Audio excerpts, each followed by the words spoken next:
When the new chair of AUC was elected, I wrote him a very long letter.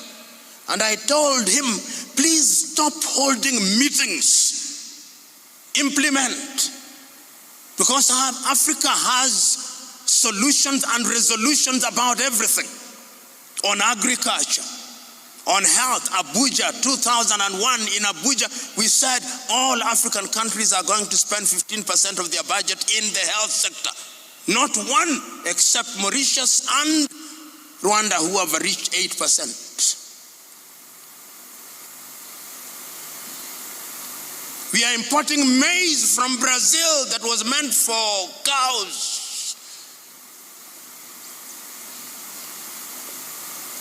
Because we are disunited. I go to Juba, flying for 55 minutes or 1 hour, 20 minutes, depending on the equipment. Sudanese pound, South Sudanese. I must now look for the dollar. Europe and America love it when we are confused and divided. China loves it when we are confused and divided. Look at the Arab world. Look at little Qatar.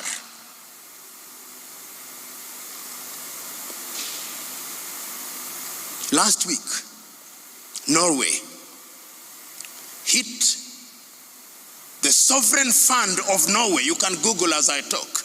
Has now stuck 2 trillion, which means notionally every Norwegian has to his or her credit $384,000. Sini binadamu kama sisi tu. We must identify our priorities. Unfortunately, we don't. And until the day that we identify our priorities, we are going nowhere. We now are talking about the Konza technology. The South Koreans are very deeply involved, but will there be transfer of technology after they leave? Perhaps we will not have it. We are talking about, as I speak to you now, the university, public university, have been on strike for almost a month. That is a national crisis and emergency. Have you heard our parliament meet that there is a national crisis? No, instead we are talking about elections which are 1.5 years away, and our young men and women are not going to school, which means those who had acquired scholarships are losing them. Nobody cares. Recently at one of the universities here, a medical student who had gone into a 5-year course course after 9 years.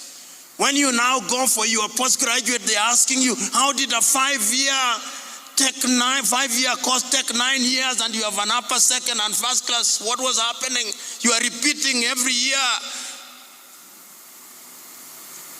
Nobody cares. Because your political class take their children to Europe and America and Australia and Malaysia and South Africa. They don't care. And it's true of every African country, except for very few. Second question you are asking, how can we stop interference? Interference will always be there. It is our duty to resist.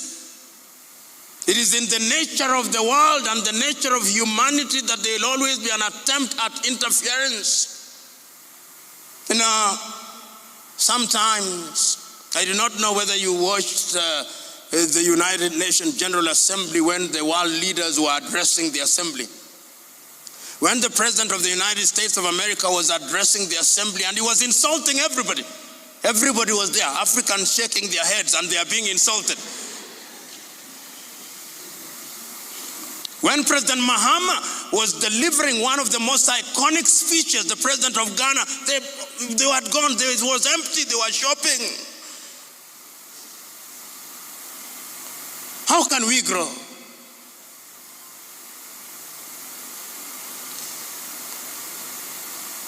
The fault is with us. We have blamed others for too long. The time now is for us to take responsibility. What could we have done better? The question that I want you to do when you leave here, you are not going to change the world dramatically. You are not going to part any Red Seas. Start by changing your village.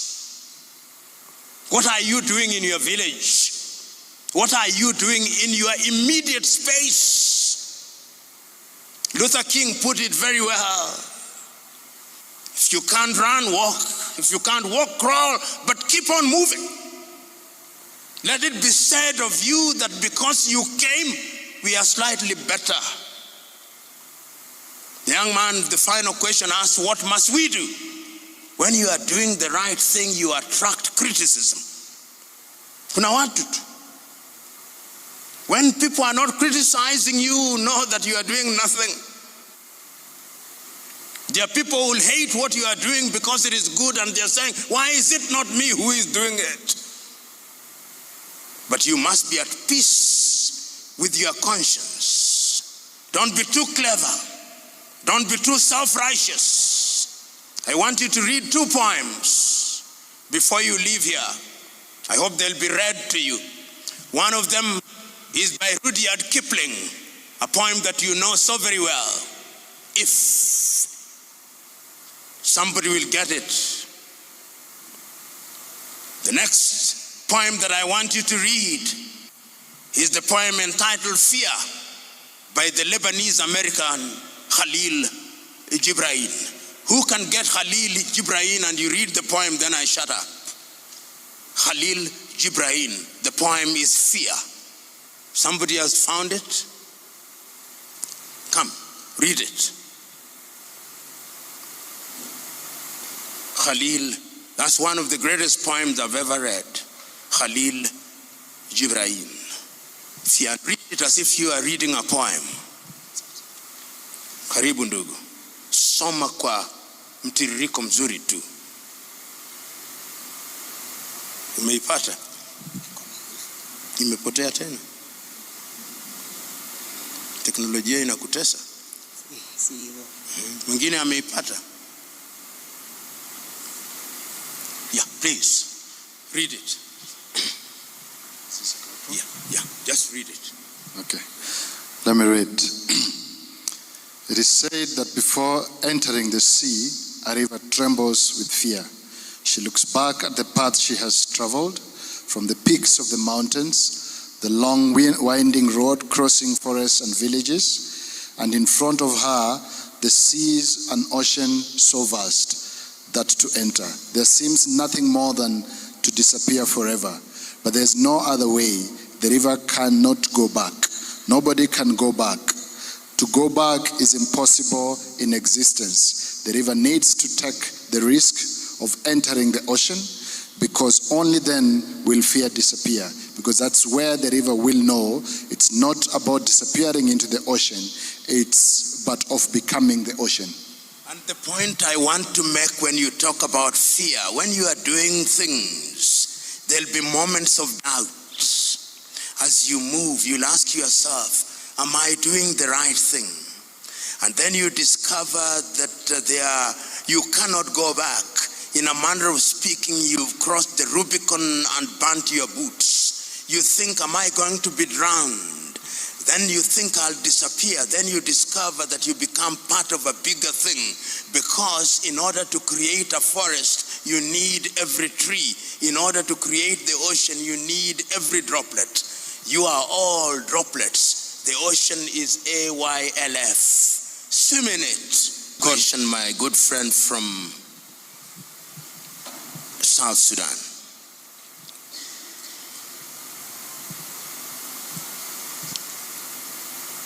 The Greeks divided their society in the following way. There were those whom were called idiots. Washenzitu. Then there are tribalists and citizens. The idiots don't care what is happening. They are the ones who, when they are drinking water from this bottle and they get out there, they just throw the bottle out. They think somebody will collect it. Idiots. And you see it with our matatu culture, with our boda culture. Idiots. Then there are tribalists. People who don't look at merit. And then there are citizens. People who want the best for their countries. And I'm answering your question by saying Africans must love themselves. You know, I was looking at the GDP, not that GDP is a good measure, but is an acceptable measure. The GDP of Singapore, Singaporean population, I think it is not more than 5 million. The GDP of Singapore is bigger than all the 8 East African countries combined. 8 of them. 589. If you look at today's statistics which have been released, Kenyan GDP is 136, Tanzanian is 87, Ugandan is 67, Rwanda is 14, Burundi is 7.5 billion, South Sudan is 4.5. That is our GDP. What do they have? The mind is the standard. Mobile phones. There is not a single African country that produces the mobile phone. Rwanda assembles, we are also assembling. We only assemble. Why can't we? We are importing fish from China, did you know? Kenya imports fish feed from Brazil. I do not know what bottle you have on your, who is that water is from, is what? The one in front of you? Dasani, Coca-Cola, water, maji, Coca-Cola. Of Atlanta, America, maji. In Kenya, hata maji.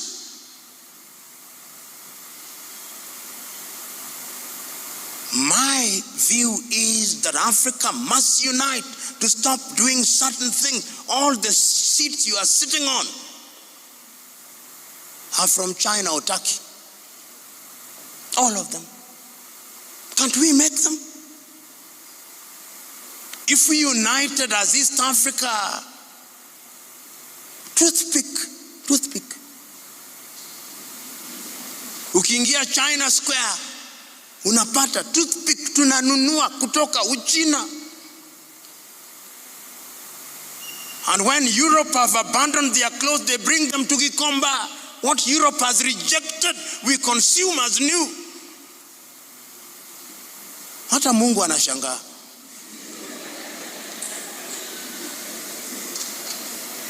So my view is, within the East African community, look even at the education sector, and the academics here will tell you, we said that we were going to harmonize our education system, so that if I'm a student of engineering at the University of Dar es Salaam and I want to move to Mount Kenya University or to Embu University or to Murang'a University or Nairobi University, I just move. Today, look at the way we are dealing with our education. Nobody knows what we are doing. So that the Kenyan graduate going to Tanzania is now being subjected to pre-university admission. Some of you who are older will remember in the 1970s when we started the East African Certificate of Education, you could be employed at the University of Makerere. But we have messed all that. Unity of purpose is what Africa needs. God bless you.